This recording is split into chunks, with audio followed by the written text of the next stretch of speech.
What's up folks, this is Cage and I'm gonna tell you how to beat Savage Omega. It took me nearly the entire week to beat him, and when I did, it was so worth it.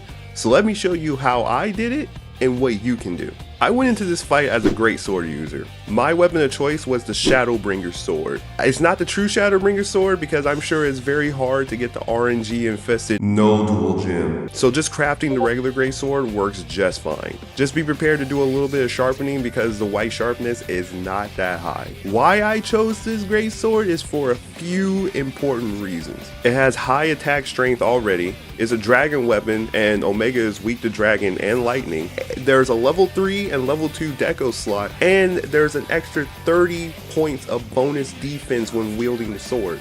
Also, the special skill Dark Side, which gives you like an extra attack at the cost of some of your health, but it's definitely worth it when you want to fight this freak or any monster in that fact. As for the armor, I crafted the Final Fantasy Bale armor, the Dark Knight armor, which I think is probably best suited for this fight. As a matter of fact, I kind of believe that they want you to wear at least some parts of this armor going into the Omega fight. If you wear at least 2 pieces of the armor, you get the special ability Dark Arts, which reading states having recoverable damage increases elemental attack, and some great sword level 3 charge slashes are strengthened, which goes hand in hand for the Dark Side ability, which gives you recoverable health, and in doing so will give you extra damage when you have the Dark Arts ability that's activated. So it's a perfect hand-in-hand combination and perfect for Savage Omega, especially considering the fact that he's weak to dragon. And if you want to worry about some more survivability and some extra damage along the way, then might I recommend trying to combine that with the laggy armor. Considering the fact that the laggy armor gives you the special ability Azure Bolt, which brings out some extra lightning damage to your attack sometimes, which by the way, as I stated before, Omega is weak to lightning and dragon. So having these two together with an extra final, maybe defensive glove or coil, whatever you want to do, can definitely make you a little bit tankier and definitely give you some more damage along the way during the fight. The biggest decorations that I want you to have on your build is Quick Sheath, Guard, and Guard Up. Quick Sheath is very important because you need to put your sword away as fast as possible when Omega is using the MRV missile, when Omega is using the mustard bomb, when Omega is just attacking in general. You need to get out of there as fast as possible, and with a big weapon like the Great Sword, that is important because if you can't guard in time, you're going to get hit.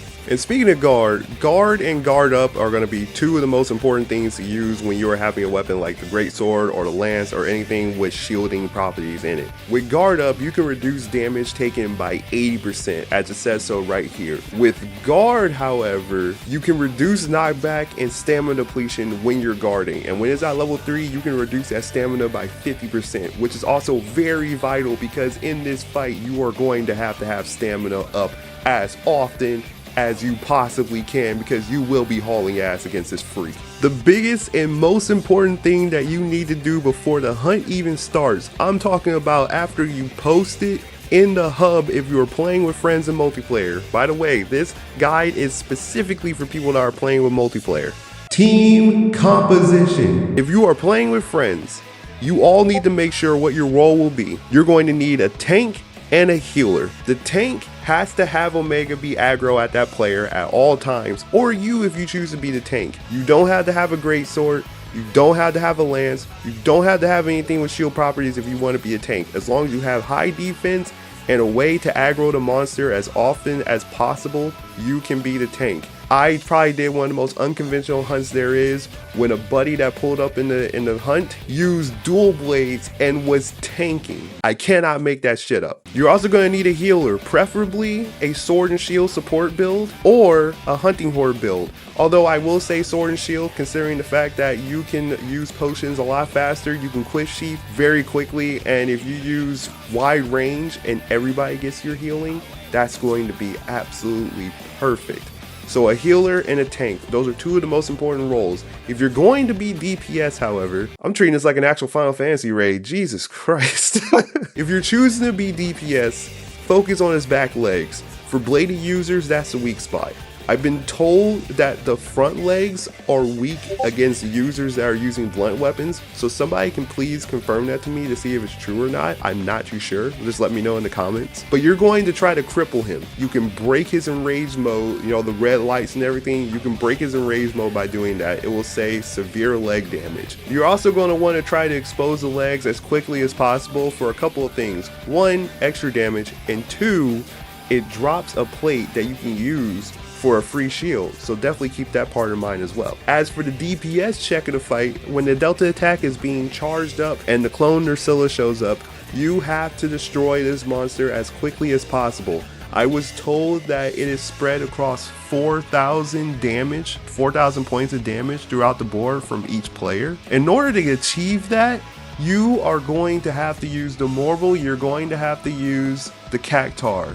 It is going to affect you, so try your best to get out of the way, but with doing so, the 1,000 needles will definitely hurt Nursilla, and the paralysis will also do away with hurting Nursilla. So definitely use that as much as possible. Just try to be careful and not get hit with that as well. Beyond that, all you really need to do is just stay patient and have fun. It's going to take some time. You're going to fail a couple of times, I'm going to be honest with you, but just stay patient. Stay cool, stay calm and collected, and I promise you, you will find a way to beat Savage Omega. It's all fun and games. We're all having a good time. This is by far the best challenge that Monster Hunter Wilds has offered us so far, and can only go up from here, right? And if it's too stressful for you, take a break. These are permanent quests, so what you can't do today, you'll always do tomorrow. Now go out there and pack that clanker up. With all that being said, I hope you guys enjoyed this video. If you did, don't forget to like, comment, subscribe, and hit the bell notification icon to receive updates for when I upload next. And until then, my name is Cage. I'm a monster hunter. I'm just a gamer in general. And I'll see you guys next time. Peace.